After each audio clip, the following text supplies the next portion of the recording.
भगवान रामराजा सरकार के मंदिरों में भारी अनियमितता, आखिर सालों में क्यों नहीं हो सका चालान पेश करने या स्थिति रिपोर्ट पेश करने के लिए 8 सप्ताह का दिया समय। निवाड़ी जिले की धार्मिक एवं पर्यटन नगरी ओरछा में विगत वर्ष 2017 में हुई ओरछा थाने में हुई एफआईआर का चालान पेश न करने के मामले में हाईकोर्ट ने निवाड़ी पुलिस अधीक्षक डॉक्टर राय सिंह नरवरिया की कड़ी फटकार लगाई। 8 सप्ताह के अंदर स्थिति रिपोर्ट और चालान पेश करने का समय दिया। दरअसल ओरछा निवासी संत राम नरेश दास जी महाराज द्वारा मध्य प्रदेश हाईकोर्ट जबलपुर में भगवान रामराजा सरकार मंदिर में हुई 2017 की घटना में आज तक चालान पेश न करने के कारण सुनवाई करते हुए हाईकोर्ट के जज अरिनेंद्र कुमार सिंह ने श्री रामराजा मंदिर ओरछा धाम के केस क्रमांक 3358/24 में 23 अप्रैल को सुनवाई की, जिसमें निवाड़ी एसपी डॉक्टर राय सिंह नरवरिया पर फटकार लगाते हुए 2017 से आज तक चालान पेश करने की बात पूछा और 8 सप्ताह का समय देते हुए चार्जशीट या खात्मा रिपोर्ट लगाने की साथ साथ स्थिति रिपोर्ट की मांग की है। दिवेश गुप्ता की खास रिपोर्ट। महाराज जी, आपका नाम क्या है और पूरा मामला क्या है? देखिए, हमारा नाम है संत राम नरेश लिछारिया जी। और ओरछा रामराजा सरकार मंदिर में अनियमितताएं हुई थी जी। उसमें जांच कराई थी 2017 में जी। एफआईआर दर्ज होती है 2017 में जी। उसका एफआईआर क्रमांक है 258/2017 जी। उसके बाद में ये लोग क्या करते हैं कि उसको रफा दफा कर देते, फाइलें गायब कर देते, उसका चालान पेश नहीं करते जी। तो फिर हमने इस मामले को हाईकोर्ट में लेके गए जी। हाईकोर्ट में माननीय उच्च न्यायालय जबलपुर में हमने ये मामला लगाया है जी। तो वहाँ से आदेश हुआ था 7 मार्च 2024 को और एसपी निवाड़ी को आदेशित किया था कि 60 डेज में लिबर्टी दी थी उनको 60 दिन की जी। और बोला था कि भाई आप 60 दिन के अंदर उचित कार्रवाई करते हुए ये चालान पेश करें। तो क्या 60 दिन में चालान पेश हुआ? नहीं, इन्होंने आज 1 साल के ऊपर हो गया, अभी तक चालान पेश नहीं किया। हमने इनके ऊपर कंटेम्प्ट की केस लगाई जी। इसको बोलते हैं कोर्ट की अवमानना का केस जी। और वो भी एसपी निवाड़ी राय सिंह नरवरिया के नाम से लगा है जी। और क्योंकि वो नाम से ही लगता है, कंटेम्प्ट जो लगता है वो नाम से लगता है, तो इनके नाम से कंटेम्प्ट की केस लगी है। अब कंटेम्प्ट की केस नाम से लगाने के बाद हमें सारे धमकियां दी जा रही हैं जी। कि आपने हमारे नाम से क्यों कंटेम्प्ट लगाया है। जी। तो कंटेम्प्ट तो नाम से ही लगता है। नहीं, तो ये धमकियां क्या एसपी महोदय द्वारा दी जा रही है कि या किसी अन्य अप्रत्यक्ष व्यक्ति के अभी द्वारा? 25 तारीख को तो एसपी महोदय ने ही दी धमकी जी। और बोला है कि तुमने हमारे नाम से क्यों लगाया कंटेम्प्ट जी।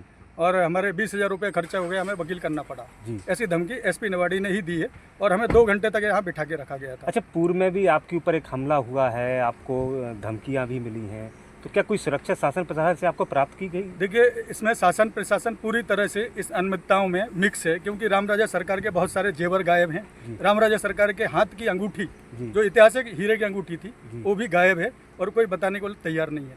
रामराजा सरकार के मंदिर की जमीनों के ऊपर अतिक्रमण कराया गया है, उन अतिक्रमण को कोई हटाने को तैयार नहीं है, उनसे आज तक कोई राजस्व वसूल नहीं कर रहा। ये सब मिले हुए हैं और मिलकर के ये हमें रास्ते से हटाना चाहते हैं कि कैसे भी करके, इसीलिए जानबूझकर हमें सुरक्षा नहीं दे रहे। अभी एसपी महोदय बोलते हैं कि आपको सुरक्षा देना है तो आपको 4 व्हीलर लेना पड़ेगी। ऐसा किस कानून में लिखा है भैया कि अगर किसी आवेदक को जान का खतरा है तो उसको 4 व्हीलर लेना पड़ेगी? अच्छा, तो आज आप किस विषय में यहाँ पर आए? आज हमें बुलाया था, आरटीआई के विषय में बुलाया था। आरटीआई की जानकारी भी गलत जानकारियाँ देते हैं जी। और गलत जानकारी इन्होंने दी है एक आरटीआई में, उसकी हमने अपील की थी। अपील के संबंध में इन्होंने इधर बुलाया था आज हमें, लेकिन हम सुबह 11 बजे से बैठे हुए हैं, 3 घंटे होने को जा रहे हैं। अभी तक ना तो लोक सूचना अधिकारी यहाँ मौजूद है ना अपीलीय अधिकारी मौजूद है यहाँ पर। बुंदेलखंड की जनता की रामराजा सरकार में काफ़ी आस्था है और एक बहुत बड़ा मामला आप बता रहे हैं कि उनका जीवर गायब है रामराजा सरकार का जी। तो आप क्या चाहते हैं शासन? देखिए, ये बुंदेलखंड की राजधानी थी पहले ओरछा जी, और बुंदेलखंड के राजा हैं रामराजा सरकार और सबकी आस्था है। बुंदेलखंड की ही नहीं, पूरे देश की जनता की आस्था का केंद्र है रामराजा सरकार। और यहाँ पर ये चोरियाँ कर रहे हैं। कुछ चोर पहले से अभी भी कार्यरत हैं जिनकी अभी धारा 18 के तहत सूचना आयोग में कार्रवाई चल रही है, लेकिन ये उन चोरों को भी नहीं निकालते हैं जिसमें दान पेटियों से छेड़छाड़। पब्लिक जो है, अपनी जनता जो बुंदेलखंड की 1-1 रुपया जमा करके 10-10, 20-20 रुपया अपने रामराजा की दान पात्र में डालते हैं कि रामराजा के मंदिर का विकास हो, लेकिन यहाँ दान पात्र से चोरियाँ हुई हैं, सीसीटीवी कैमरे से छेड़छाड़ हुई। ऐसा हम नहीं कह रहे, इनकी 16 बिंदु पर जो जांच हुई है उस रिपोर्ट में इनके एसडीएम महोदय ने दर्शाया है। नहीं, तो अब शासन प्रशासन से क्या आप चाहते हैं? हम यही चाहते हैं कि देखो, यहाँ जो कार्यरत चोर हैं पहले से, इनको पहले बाहर किया जाए ताकि जो दान राशि है वो सुरक्षित हो सके, जो बाकी अनियमितताएं हैं वो सुरक्षित हो सके। और हम ये चाहते हैं कि उसका चालान पेश किया जाए। जो भी चोर है, जो भी आरोप है, आप सिद्ध करके कोर्ट में पेश कीजिए। हैं। तो इन्होंने आज सोच लीजिए आप 10 साल होने को आ रहे, 2017 का मामला है, आज 8 साल हो गए हैं।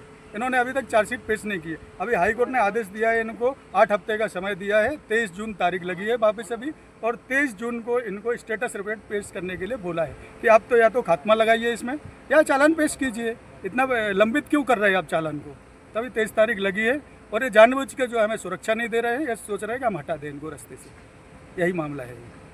तो 16 बिंदुओं पर जांच हुई थी, क्या क्या ऐसा मुख्य पाया गया कि एफआईआर हुई है? एफआईआर में किस किस के खिलाफ एफआईआर? देखिए, एक दुग्ध संघ की चेक हैं, कुछ वो गलत तरीके से दी गई हैं। कुछ दुकानों को किराए की रसीदें हैं, वो डुप्लीकेट रसीदें दी गई हैं, और कुछ सीसीटीवी कैमरों से छेड़छाड़ है। इतना तक कि 13 नंबर का जो कैमरा है मेन दान पात्र के ऊपर, जो मुख्य दान पात्र के ऊपर है, उससे भी छेड़छाड़ दर्शाई गई है।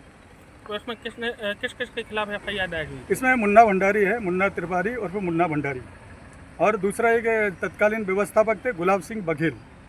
गुलाब सिंह बघेल के ऊपर आज तक कोई कार्रवाई नहीं हुई, प्रशासन उनको बचाने में लगा हुआ है। जो भी आप दस्तावेज दिखाए हैं आपने, उसमें गुलाब सिंह बघेल की ज़मीन का भी उल्लेख किया गया है कि बहुत जगह ज़मीन का उल्लेख किया गया था, लेकिन इन्होंने जांच में ऐसा दर्शाया कि उनकी कोई ज़मीन ऐसी नहीं पाई गई है।